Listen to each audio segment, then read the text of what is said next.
Hello and welcome to another episode of Summit to Discuss, where tonight I'm chatting to someone who has not only crossed Iceland, but has done so with a bit of a twist. Coming up.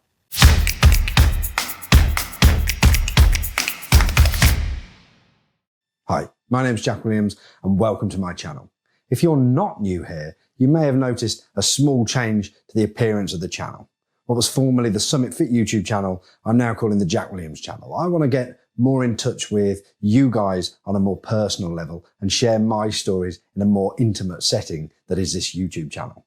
If you are new here, then be sure to tap the subscribe button below so you don't miss out on any of my upcoming videos. So tonight I'm chatting with Ben James. Hello, Ben. First off, welcome to the show. Hello. So Ben, first off, in a tweet, could you tell me exactly who you are? I'm Ben James. I do a lot of expeditions in probably quite silly places, extreme places, and any kind of endurance challenges. Cool, and there we are. That was a pretty good tweet. I like it, and that's exactly why. You don't tweet. I don't know what the characters are. I think that's just a short summary. I'm trying to think how long a tweet is. So. Don't worry, we won't go back and check. But expeditions in. Did you say daft places? But extreme places is exactly why we're having a chat tonight. Yeah. So first off, you obviously did a traverse of Iceland, but not as most people might consider doing it. Could you just briefly sort of summarise exactly what you did and why it was particularly unique? Yeah, so it was the winter of 2020. It was a great year for many people. We did a traverse basically for winter traverse of Iceland from north to south, and it was unique in that it's not been completed before, at least to any knowledge or records. So we attempted to do it unsupported in January of 2020. I guess I'll probably speak for a lot of people when I say or ask the question why. Obviously, an incredible challenge. A really inspiring thing to do. But so what were the stages that led you to decide, I know what we should do. I'm sick and tired of being warm. I've had enough of central heating. Let's go and do something really freezing cold in Iceland. What sort of led you to that point? I think what you've just said probably summed it up, actually. That's not probably too far from the conversation we had. I don't think it's any more educated or intellectual than that. I can't remember which year it was now, 2017. I went to Iceland then and did a summer, like an Iceland equivalent of summer traverse. A group of us, so we started off with 5 of us, 3 of us walking and the other 2 kayaking or pack rafting. So that was the first kind of big trip in Iceland I did. And in all honesty, it was pretty horrendous. And that was in semi-decent conditions. Anyway, as things do, you kind of enjoy kind of the thought of it afterwards and how much you enjoyed, the isolation, the challenge and all of that. And it just kind of grew from there. The cold stuff has always kind of been the thing I really enjoy.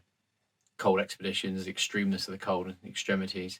And then the chap that organised the summer expedition as such, we got talking again and we were talking about kind of firsts or stuff that hadn't been done in Iceland and other challenges that could be in Iceland.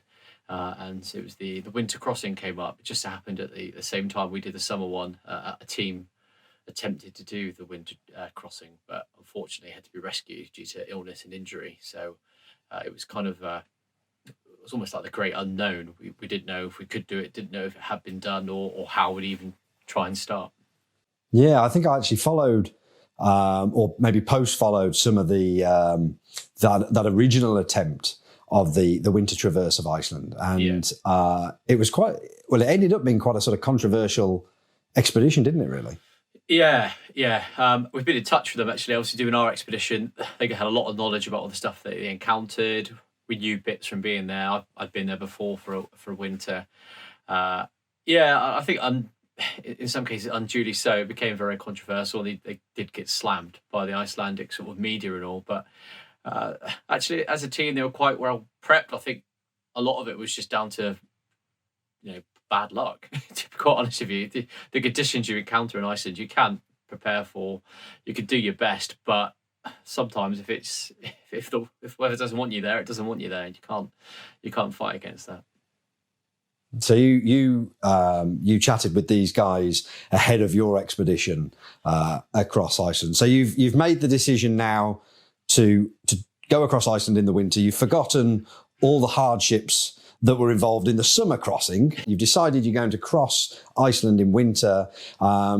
As well as chatting to these guys after their expedition, what other things did you sort of dig into? What did you need to prepare as well ahead of the expedition to make sure you were ready for it?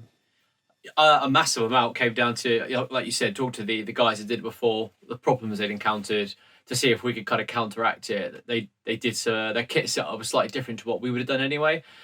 We'd already done an Arctic expedition in Svalbard the year before, so we were quite well rehearsed in what kit we would potentially take for cold expeditions, but we had to tweak it for Iceland. And the problem with Iceland is, although it's freezing cold, it'll be minus 20 or whatever, and then it can suddenly swing around again to +1. So everything that froze will then get wet.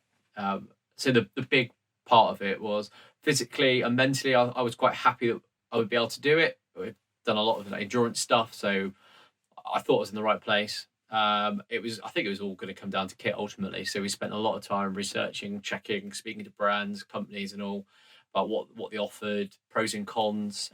Straight away, we rolled out things most people you go on a cold expedition will take down, and that was just a no straight away for us. My partner in the expedition was Neil Cox. Neil's done a lot of expeditions, mountaineering. He's a bit of a kit geek for getting the best stuff he can and researching the best stuff he can. And he bought probably the strongest tent he could find on the market at the time, and then made it stronger. So everything we did, we double checked, we tested out. Like I said, we did the Svalbard expedition to kind of test our kit and camp setup. And then I did a lot of endurance stuff anyway in the lead up to it, and again tested quite a numerous amount of kit from various brands. Okay, so you've got the sort of the kit. I've seen your stories on Instagram. Obviously, a lot of physical training, dragging tires around with you, pretty much everywhere you go, by the looks of things. In terms of trekking, of course, if you were looking to do, let's say, a long distance hike through the Scottish Highlands in winter or through the Lake District or wherever it might be, you've got the physical preparation, you've got the equipment. Besides that, really, it's probably finding somewhere to leave your car for a couple of weeks. In terms of travelling to Iceland, did you have to sort of look for permits or speak to sort of local authorities or anything like that? That's the one big thing with the whole expedition is you don't have to do anything. You haven't got to consult anyone. It's obviously wise to. It's exactly the same as over here. You don't have to tell Mountain Rescue you're going to go for a walk across the Cairngorms or whatever. But they always say to you, leave your route with someone. Bits like that. So we were very cautious, and as you said, the previous expedition got a lot of heat and a lot of flack from other media outlets and all. The locals, to be fair, praised them for their prep, and one of the big things they praised them for was liaising with the ISAR, which is the Icelandic Search and Rescue. So we did exactly the same. We had contacts from previous trips, and Neil obviously spoke to the guys from the coldest crossing and discussed their contacts with them as well. So the main thing for us, was liaising with them. We wanted to show them we were prepared, and we didn't want to use them unnecessarily.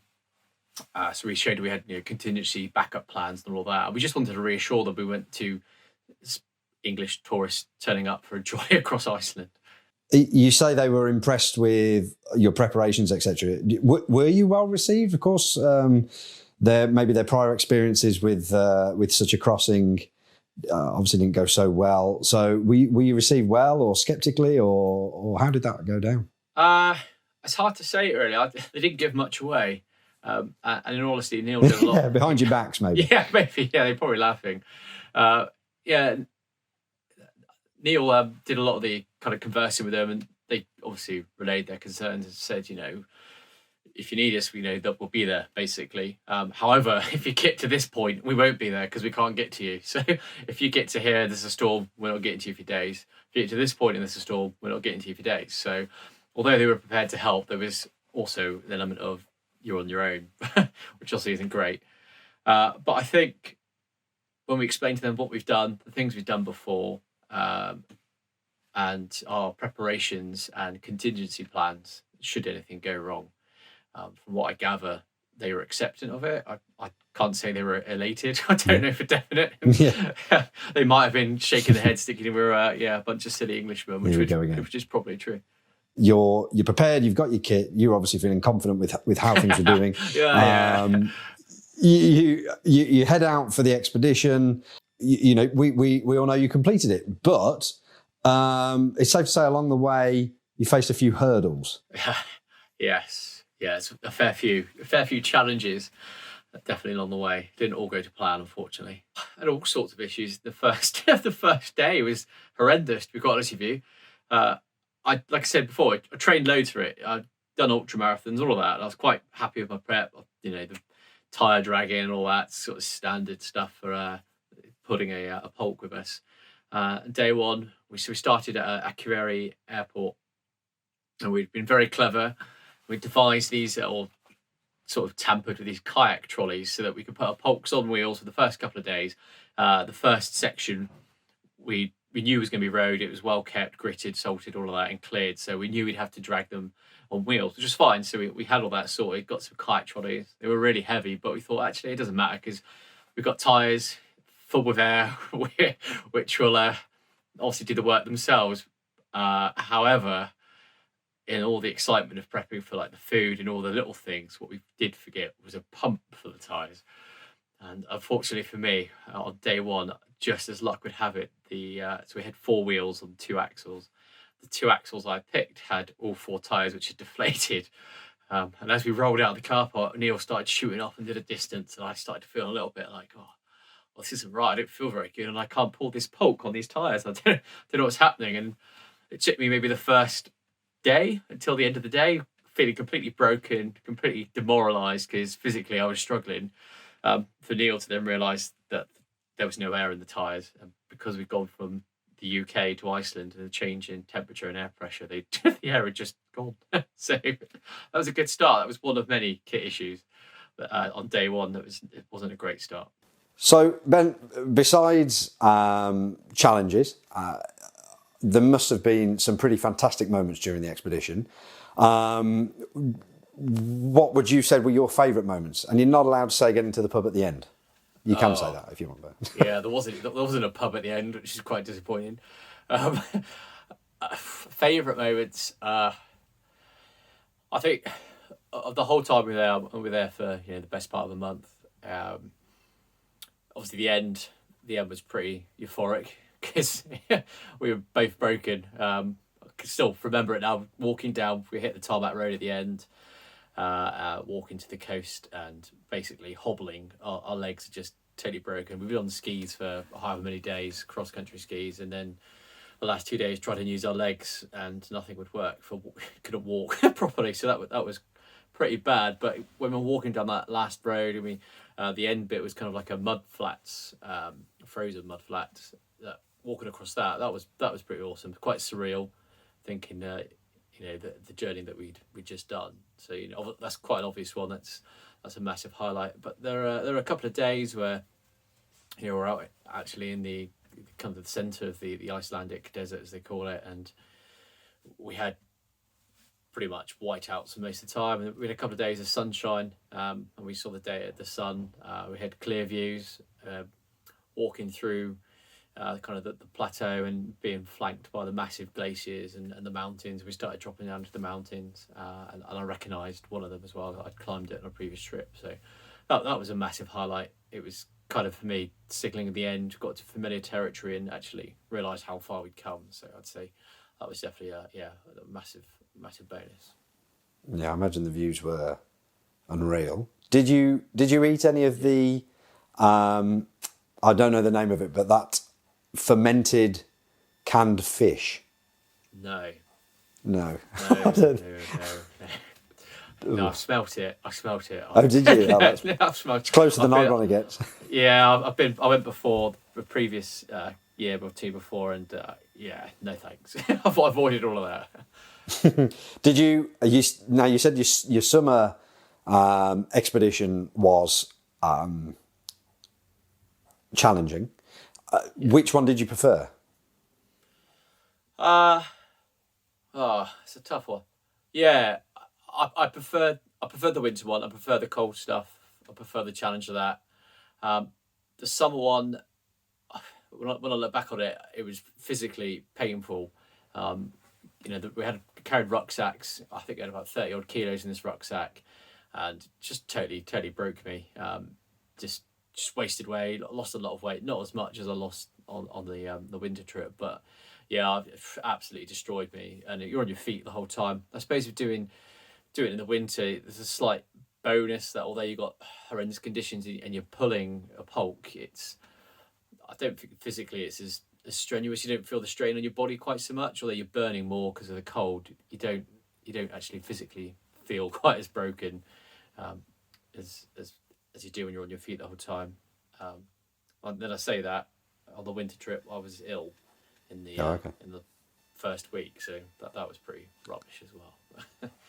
Okay, so someone who is looking to plan a long distance expedition and not necessarily a crossing of Iceland, but keeping that in mind, what might be your top tips? Or for instance, looking back now, are there things that you did that you are particularly glad that you did do? Or are there things that maybe you thought, oh, I wish we'd have done that? I would, if it's your first time doing anything, start simple. Don't come up with some glamorous idea because you think no one else has done it before or anything like that. Just start small, build up from there. You cannot undervalue experience. I don't know, we all rave about it. We say you can hire guides and all that for their experience, and that's great, and it's definitely something you should do.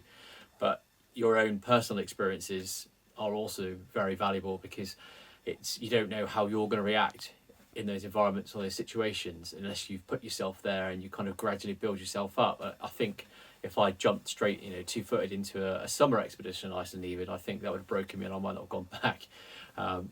But yeah, your personal experiences is what makes it, and that's what makes you more resilient, builds you up to these bigger trips and gives you these bigger ideas you can act on.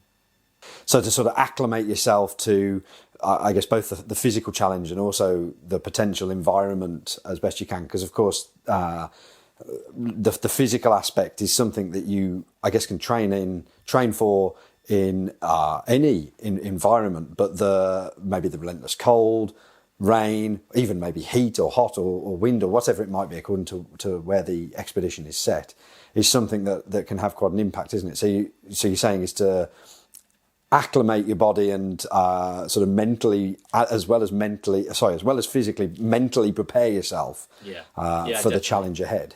Yeah, don't underestimate the mental element. You can be, physically fit. You can, do whatever over multi days, fine. But if your head's not in the right place, then you're kind of already on the back foot, and you're not going to know yourself until you've taken these steps and pushed yourself a bit more each time. You push your boundaries a little bit each time, and then you truly know yourself and what you're capable of as well.